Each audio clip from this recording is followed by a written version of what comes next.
So, with any kind of luck, we should be able to, let's see. Yeah, so with any luck, this should be the pretty much last lecture that I'll have to do, which is the last material. So this is the last bit of material, which is inheritance. Okay. So this is about why our classes are why classes have the dot equals a method when they get them. Why we could use the toString method to create a string, that kind of thing. Let's see. And why and why are you able to, basically how we can smartly reuse code. So we've already tackled one portion of object-oriented programming, which is the encapsulation concept. Here, we need to tackle the other two, which is the other two portions of object-oriented programming, which are inheritance and polymorphism. Hang on a second.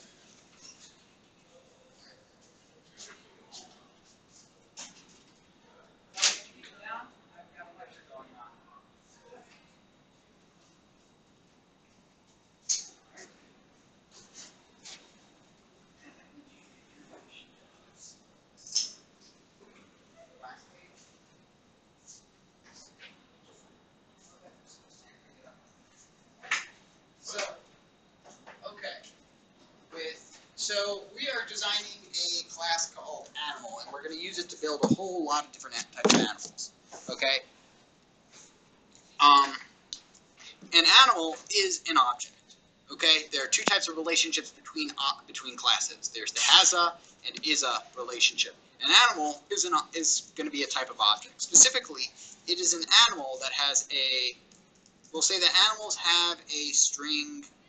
They'll have a name pretty much. And maybe they'll have a, a double. Yes, this is I put everything in my same project. I put everything in the same project. I just move it into different packages, which are folders inside of it.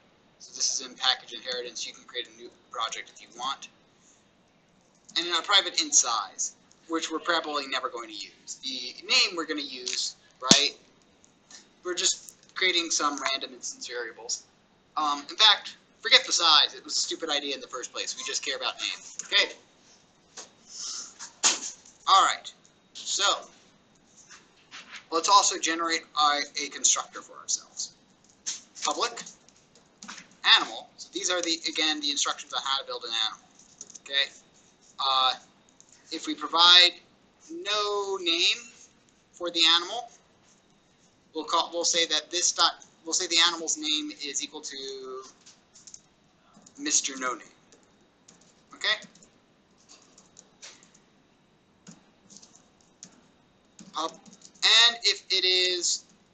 Otherwise the constructor will have another constructor, and the constructor will provide a string name for the animal.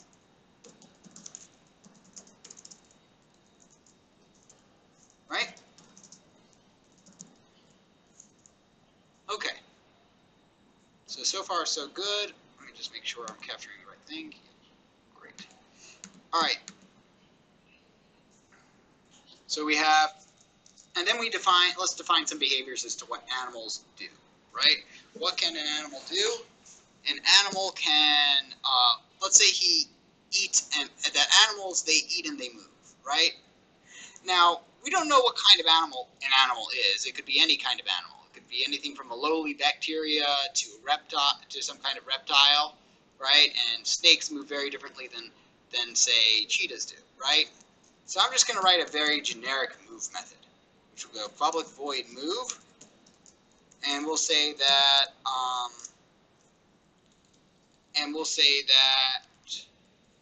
sout this dot name plus moved generically, right? It moved generically. And then we'll create a public void eat, because all animals will eat and move. These are two behaviors we want animals to have. It will eat something, some string thing. And again, animals eat very differently, right? The starfish eats one way, and it's quite disgusting, and sharks eat another way, which is disgusting for different reasons. So system.println thing, let's say this dot name 8 plus 8 plus thing plus normally. Right? And that's really it for our animal class. Not too much to go on there, right? Okay. We'll come back to it. We'll actually be trying it playing more with it as we go on. But gee, what's going on there? Okay. We'll be playing more with it as we go on, but let's go ahead and create let's create a class that we can play with our animals. I'll call it a playpen, right? And all it's going to do is that I'm going to have public static void main in there, and all this is a way for creating animals. So animal A is equal to a new animal, okay? And animal Greg is equal to a new animal, which I'll call Greg the gorilla. Right. So now, let's just go ahead and we want to interact with these so we can do a.move and Greg.eat a salad. Okay. So Mr. No Name moved generically, and Greg the gorilla ate a salad normally. Okay. So no surprises here, and there really shouldn't be. So let's go ahead and make. So now let's get into the new content, which is inheritance. Which is, say we want to make a bunch of type of things that are also animals, and that we want our program to consider all the animals we make to be animals. We want to establish a relationship that each of these animals we make are animals, okay? And we can reuse code between one another. All right. So I'm going to start out. So we're going to be jumping between a couple classes right now. So let me go ahead and make one more class to add to our classes. I'm going to make a reptile class. Now, I think you'll all agree with me that reptiles are animals, right? Okay, a reptile is an animal. Now, Most of them are politicians. Technically animals too. All right. And aren't reptiles technically also technically birds? They have an evolutionary. They basically have an evolutionary. So birds have an evolutionary branch off of reptiles, I believe. I just realized that's going to be in recording. It happens. But reptile, public class reptile. So to establish that reptiles are indeed. To establish that reptiles are indeed an animal, a type of animal, we use the keyword extends animal. This establishes that a reptile is an animal. Okay, and this means that that reptiles get everything from their parents. They get all the variables they make, all the methods they have, except for one thing and one thing only. They do not get their constructors from their parents. You do not get your parents' constructors. You have to make your own constructors. All right, but for right now, this is enough for us to go on with. Okay. So let's go ahead and let's go back to the playpen. Right, believe it or not, this is enough to build a reptile and do stuff. I'm going to go ahead and make reptile R is equal to a new reptile. Okay? Reptile as R is equal to a new reptile. Remember what happens when you do not have a constructor. Java automatically provides one for you, and it looks like this. Public reptile. I think everybody got that one wrong. It's something I only touched on, and normally in summer I have in non-summer semesters I have a much more time to reinforce that one. So public reptile. So when you don't put something in, it looks like this. Although that's kind of a lie, because if it looks like this, it actually looks like this. Super. But we will get back to that. Just remember that basically that we do not actually have anything in this class right now. Yeah. Pause what? Alright. So, right, I'm not building anything. I'm saying this is what you get normally from an animal. So public class reptile extends animal. Okay? So a reptile is an animal. Okay? So that means that, believe it or not, we can call all the methods we defined in animal, like r.move. Okay? So if I run this, it will say, Mr. No Name moved generically, Greg the gorilla ate a salad normally, and Mr. No Name moved generically. Why? Because let me go ahead, because the default construct, right? Actually, that is a very, very good question. Let's go ahead and comment out our original animal over here, just to make it simpler, right? We created Greg, and we said Greg the gorilla ate a salad normally, and Mr. No Name moved generically. But where's the Mr. No Name coming from? Okay? So, interesting, but let's just establish this first. That's a mystery we'll have to come back to. But for right now, I don't want my guy to be called Mr. No Name, right? You can create your own kind of stuff. Actually, why not get into it now? So when you don't provide a constructor, here's what happens.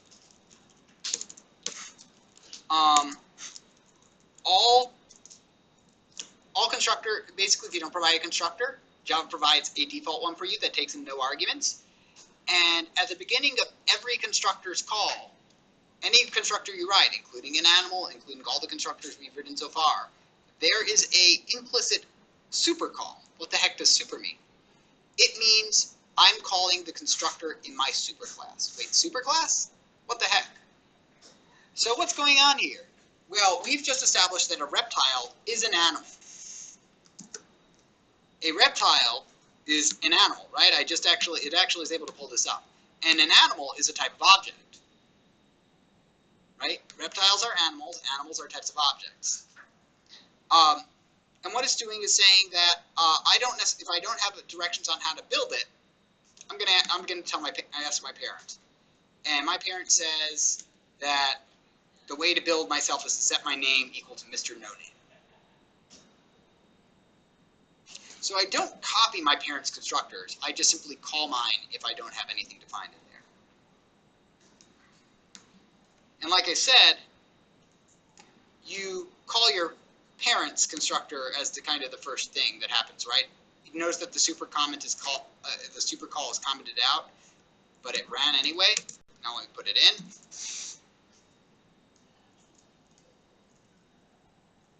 And it's still running like that. Okay, no changes. Let's go ahead and make this, though, actually set this up to be more successful. This dot name is equal to, let's say the generic name is equal to Ralph, right? That makes more sense. Here I'm getting an error. It says that name is private in inheritance.animal, right? What was the rule for private? Only accessible in this class. Reptile is an animal, but it's not inside of animal. So it can't get access to the name.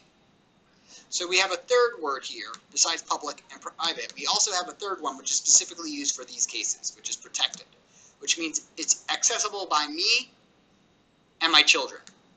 So what we've got here is so I've been talking about super subclasses, parent-child relationships, but that's the way this works. The reptile is a child class or a subclass, you can use either term and everybody's going to know what you're talking about, of animal, meaning it gets all its code from animal. Okay, a reptile is an animal. Okay, and an animal is an object. Animal is the superclass of reptile. And it's also important to understand that reptiles are always animals, but not every animal is a reptile, right? That makes sense. I'm using coherent examples here. And everything in the world is an object, so it makes sense that every animal is an object, every reptile is an object, but not every object is a reptile, nor is every object an animal. Now I keep saying that every animal is a object, but I just said that basically that in order to establish that you are something, right? You have a parent class. I need to be talking about. I need to use the extends keyword, right? I don't have an extends keyword. Well, fortunately for you, the rule in Java is that every class has to be an object. So if you don't extend something, Java automatically puts an extends object in there for you. It's just kind of implicit. If you don't have a parent class, Java makes it your parent class automatically. Okay? So this means that everything in Java is an object.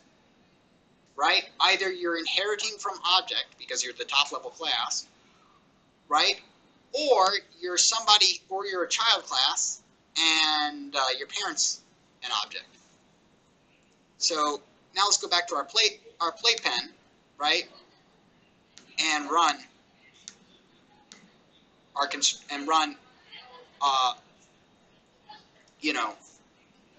Greg the gorilla ate a salad normally. Ralph moved generically, right? So, now if we build reptiles instead, they have a different name. Okay, so let's review what we've got so far. To establish that I am some type of class, I'd go extend that class. Okay, and this has great consequences later on. Wonderful consequences. I do not get my parents' constructors, but I get all my parents' variables and their methods. In order to use them, they have to be either public or protected in order to be able to access them directly. I can access them indirectly by calling methods, by calling my parents' methods, but in order to access them directly, they have to be public or protected. So let's go ahead and talk about, so what's the point of this? Well, the point is that I can copy specific behaviors. I can basically freely copy behaviors from my parent class while changing the behaviors I want. For instance, I would say that basically when, reptiles, when they eat something, they like to have it kind of goes crunch, right? So we can change their eat method. Public void eat string thing. And if you'll notice, a symbol appeared in my IDE. If I hover over it, it says override. And this is where we override a behavior that's set up in my parent's class. In other words, I'm changing what happens. Okay? So, and that's because, remember, the animals eat generically. The reptiles don't eat generically. They eat with a crunch. So I'll say sout system.println this dot name plus 8 plus thing plus with a loud crunch, right? So that's it. All I've done is add that method. I've overrode my parent's method. And now if I go to the playpen and I go and I tell the reptile to eat something, let's see what the thing is. A tasty grub, right? If I tell him to eat a tasty grub, it will now go, he ate a tasty grub with a loud crunch. Go ahead and rephrase that. Ralph ate a tasty grub with a loud crunch. Right? Notice that Greg, he's eating a salad normally, right? Because Greg is an animal. Ralph is a reptile, right? Okay. So this is the power of inheritance. Basically, we can establish that things are other things, and we can get code for them for free. This is useful when you basically want to create your own server, and you can use somebody else's server code. So that's pretty nice. What else can we do? Well, we can do this inheritance as far down as we need to. But before we do that, let's go ahead and just tackle one more bit about constructors. Public reptile. Let's create a second constructor and just talk about the super ability just once more. Okay. Public reptile, right? String name. Right. Notice that I don't have to access this.name. I don't have to redefine it over here, right? Because I already have it. This.name is equal to the name. Is typically the way we would do that. But since I know my parent's superclass works exactly the same way, my parent's constructor works the exact same way, I can do this. Super name. Now what does this do? Well, super is the keyword to access my parent. Okay? I can type super dot, and then if I type super dot, then I get access to anything that's public or protected in my parent. Okay? Such as the eat method, or the dot move method. The eat method would be overridden, so it'd be in my class. So if I don't do a dot and I just have parentheses, this calls the constructor with a single string variable, right? Because I passed in a single string. Which one is that? It's this one, the animal one. All right. So now that we know that basically that we're inheriting stuff from our parents, this also means we can, this makes sense how we talk about how every object has a toString method, and how if you don't define it, it works exactly the same. It prints out the memory location, right? That's because the object superclass that everybody's a child of, its default, the behavior that's programmed into it is that if you want to turn this object into a string, it prints out the memory location of that object. So to change that, I simply override it. Public string toString. And if I did super.toString, that would just mean it wouldn't change anything. Plus, what I could do is this.name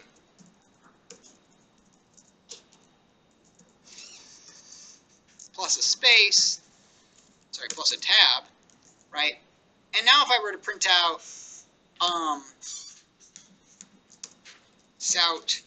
Greg, if I were to print out Greg, and if I were to print out R, here's what I get. I get Greg the gorilla inheritance.animal at this memory location, and then I get Ralph inheritance.reptile because we're inside the inheritance folder. So the inheritance is coming out because we're in the inheritance package right now. But notice what we're doing.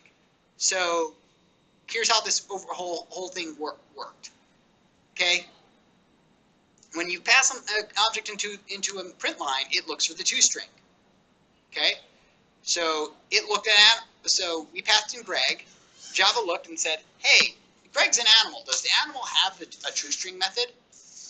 And it's like, yes. Okay, so what does the toString method say to do? It says to return this.name. Okay, this.name is Greg the gorilla. Got it. Then add a tab. Got the tab. Then do super.toString. Okay, who's his parent class? That would be object. Okay, and how does object say to print it out? It says get the class name at memory location. Okay, we've done that. We return the whole string. So that's how it prints out Greg. How does Ralph work?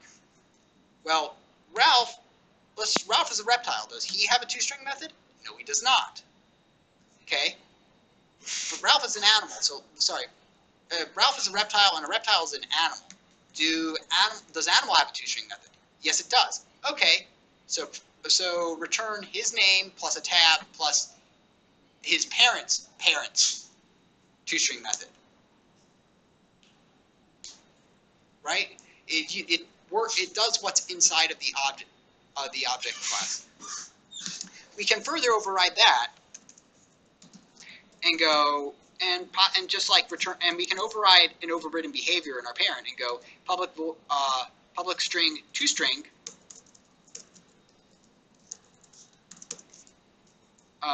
return this dot name plus says I am a ferocious reptile. Fear me.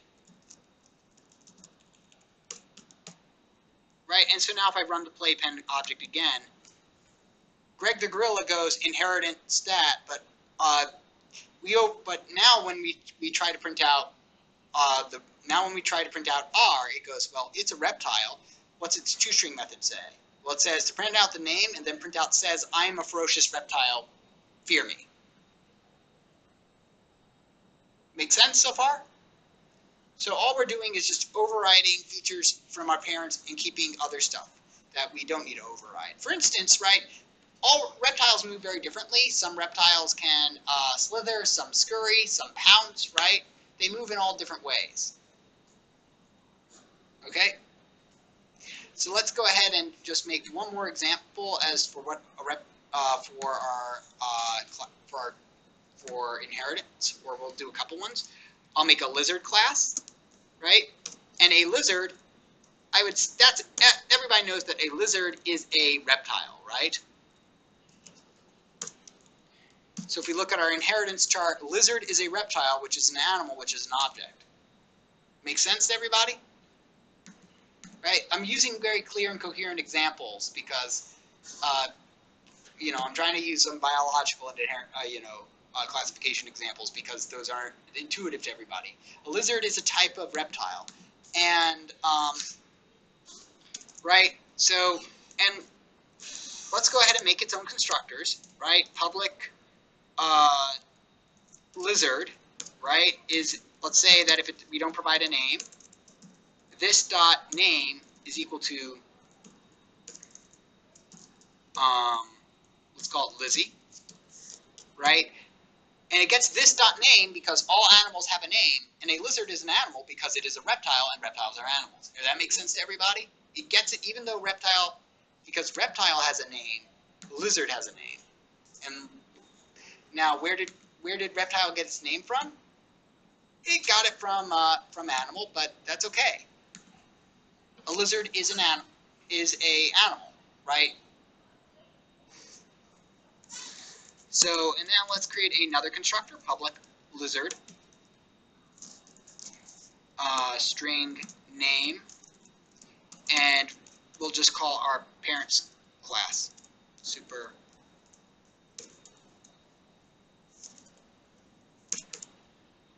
name. Oh yeah, string. Okay. And now let's go ahead and override both our parents' methods. I would say that, actually, let's go ahead and override the move method, right? Public void move. All told, I would say that lizards, they don't move generically. As a group, I would say lizards, they happen to scurry. So I would say this dot name plus scurries away in a hurry. Scurries in a hurry. Okay? So now if we go to our playpen, we can create a lizard L, new lizard, which will be a default name. So that's default type is going to be, its default is going to be what? Its default name will be Lizzie. And so if we do, so now if we do sout L, so we'll print out L. We'll print out L dot. So we don't need to print out the other methods because they don't return anything. We'll do L dot move L dot eat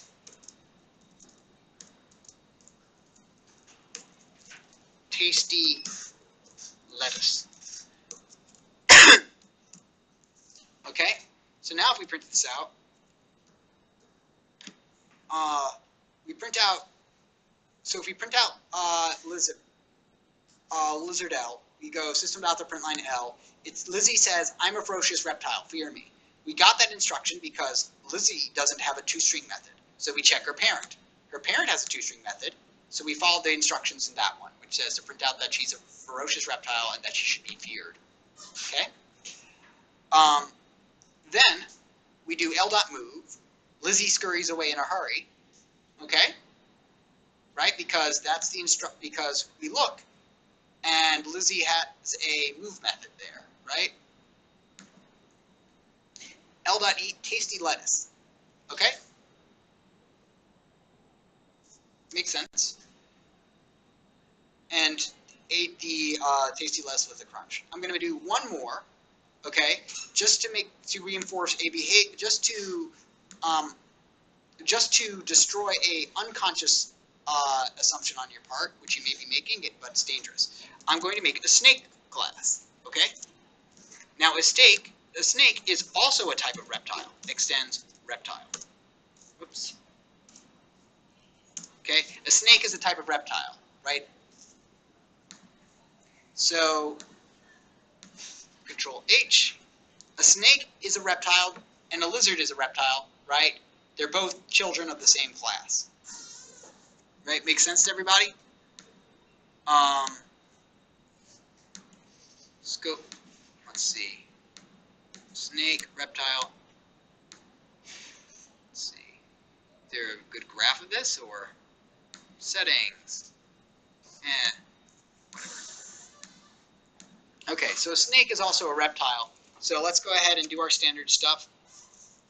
Let's go ahead and generate our constructors. Right?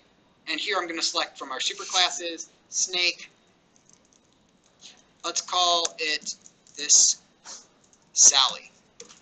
Alright, so the default name for snake is Sally. So what goes on here is that so what does the this do?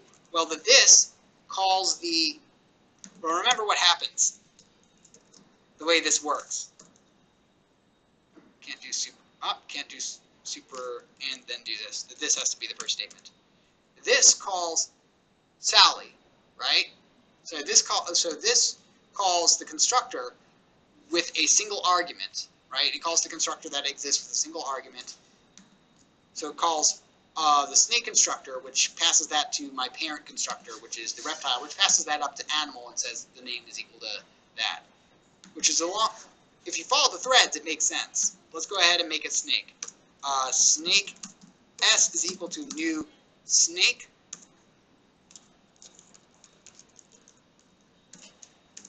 Right? Sout S. We print this out and we will say, Sally says, I'm a ferocious reptile. Fear me. Okay? Right? Let's go ahead and override our parents' methods. Right? The first thing is, and let's also add a new method, because there's nothing stopping me from adding a new method. I would say that snakes have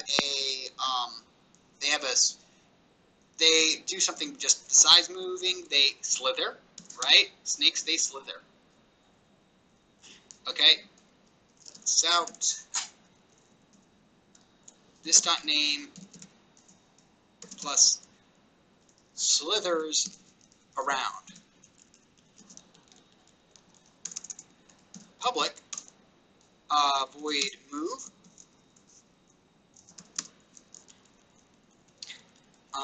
Let's go ahead and say sout this dot name, and this will just be, instead of slithering around, will be slithers away. Okay.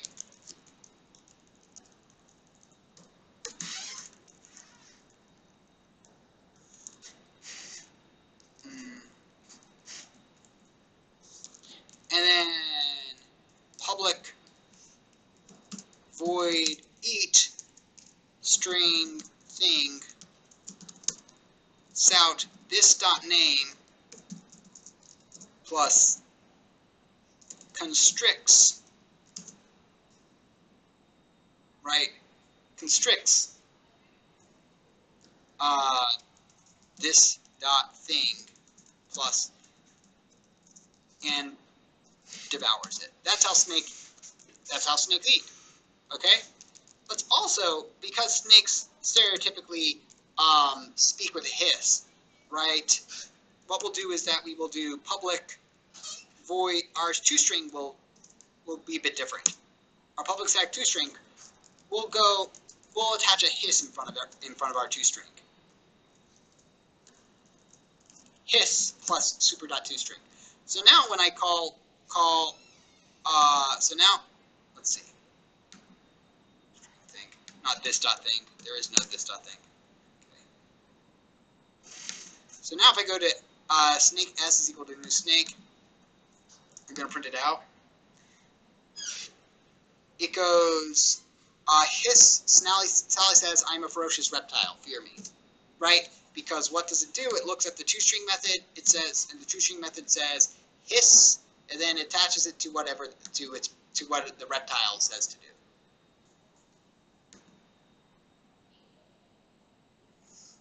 Alright. So that's the power of inheritance, that basically you can override any kind of behavior you want. But inheritance is intrinsically linked with the other kind of thing, with the other kind of power, which is polymorphism, which is a really funny way of saying that basically lizards are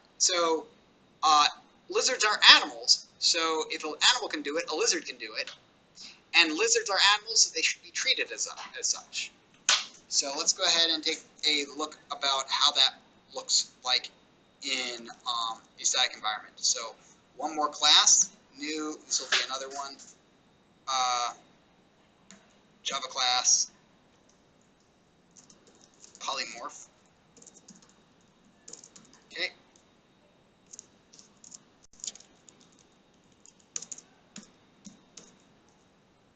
I'm just doing this so I have a clean canvas to work with. Okay? So this is going to require just a tad bit of drawing, right? Right? So when I create a variable called s and I put a snake in there, right? I create a new snake, right?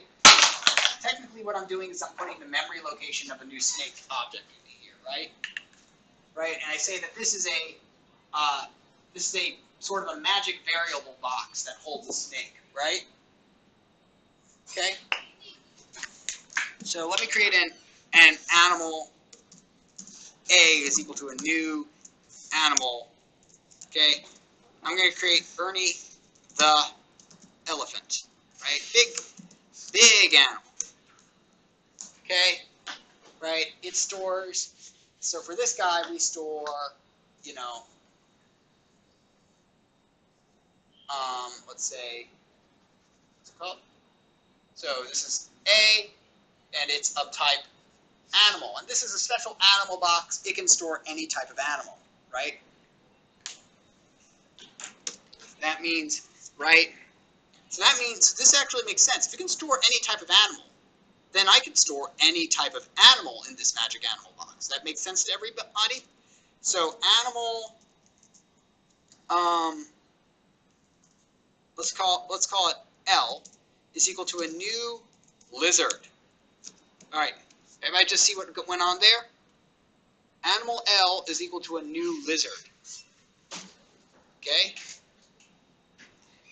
So this is okay because a lizard is an animal, right? A lizard is an animal. This creates this new lizard. This new lizard creates a new lizard object, and it stores the memory location of it in the animal class. And right, we can treat the animal L as kind of a special box which can hold any type of animal, which includes a lizard, right? And so the important thing to remember is, so a lizard is an animal, right? So when I call L.move, what's going to get printed out is kind of the key question here, okay? And so animals, they move generically, but lizards, they scurry, okay? So the question is if I call L.move, what happens? So what happens is that in order for this to work, what happens is that basically is that, remember, this is just a memory location. What Java does is it finds the object in its memory and then tells it to act. So it's using it to find the lizard, and then it tells the lizard to move. Essentially, Java kind of forgets what you... Another way to look at this, though, is that Java, you put something into the animal box, and then you close it up. And Java kind of just doesn't know what's in it until you open it back up again, right? It's some type of animal. It knows it's some type of animal, but it's not sure what's in it until you open it back up. So when we do L.move, it's got to open up the box, and it's a lizard inside of it, so it's going to move like a lizard. That's the important thing, right? A lizard's still in the box. It doesn't magically transform into some other kind of animal, right? So animal L is equal to a new lizard. You put the lizard in the box, and tell it to move. Now, you might think this gets confusing, but just remember these examples because they will be really helpful in a hurry. In 1 second. So now we can also do a reptile R is equal to a new lizard, right? Because a lizard is a reptile, right? But what we can't do, what's wrong, right, is that we can't say that, snake A is equal to new animal Ernie the elephant, because that makes sense. You can't hold a elephant in a snake box. The snake box is just too small, right? You can't. Not all animals, right, are snakes, right? That's kind of what we're saying over here. It doesn't work the reverse way around. You can store a subclass in a superclass. You can store a child class in its parent class. All right, so you might be asking, well, what the heck is the use of this? Okay, why in the world do I care about like being able to do something confusing like have a animal L? Well, the answer is that when you're dealing is that now that you're at the end of 1068, the 2168 class deals with collections and how do you build collections and operate on collections. So if you're dealing with collections of animals, such as a zoo, which are all the animals are different types, you want to be able to do common operations on them. So let's go ahead and see that. Let's go ahead and create a zoo. Like a zoo is nothing more than an array, right? Animal array zoo, right, is equal to a new zoo. New animal array. And let's say we have put 10 cages in it, where cages are slots, right? 10 animal exhibits, okay? That's a bit too many. I'll do 5. Okay. So now I'll go ahead and populate them. I'll say that that in index 0, we'll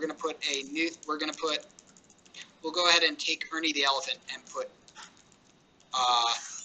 in there. Zoo 1 will contain new animal Greg the gorilla, right? Zoo 2 will be a new reptile, right? Because we can store, that makes sense that we can store reptile in its own slot. A new lizard for index 3, and index 4 will hold a new snake. Okay, and now let's go ahead and do a for loop to do all these things. So for each animal A, for each animal in the zoo, right? Because, well, that's what it is. A zoo is a collection of animals. For each animal in the zoo, we're going to go, oh, and it's just not liking me because I already have an A. Oh, right, I'll just delete that because I copied that and don't need those anymore. So for each animal in the zoo, A dot will print out the animal. Okay. And now I just need to remind myself about the reason I wrote slither down there. A dot move. Okay. And A dot eat tasty zoo snacks. Okay. So let's go ahead and run this.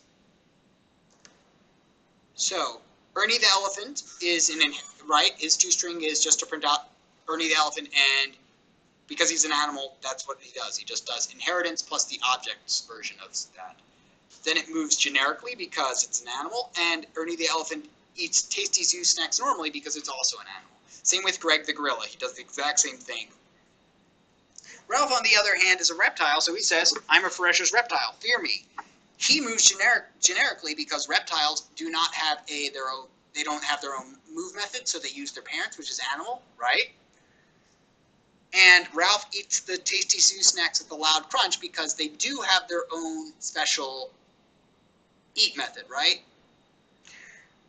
Lizzie says, uses her reptile's toString, saying, I'm a ferocious reptile, fear me.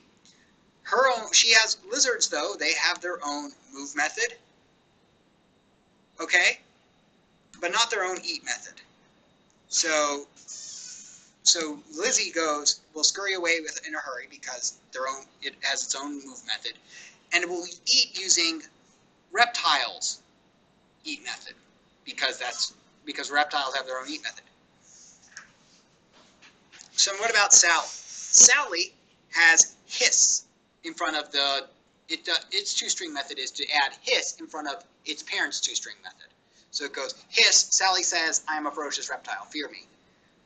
Its move is Sally slithers away because snakes are kind of shy. That's what they do for moving. They slither away. And then A.eat. Sally constructs tasty zoo snacks and devours it. So each animal did its own eat method and did its own move method as well defined as it could. Basically, it went as far down the chain as it could to find a specific method that would work for it. Okay, so this is very powerful, but it does have some limitations, and that basically has to do with the fact that, remember, some animals is that basically it boils down to that, remember, Java forgets sometimes what you put into it, right? So if I say that animal S is a new snake, right, I can tell it to s.move, just fine, s.eat, just fine,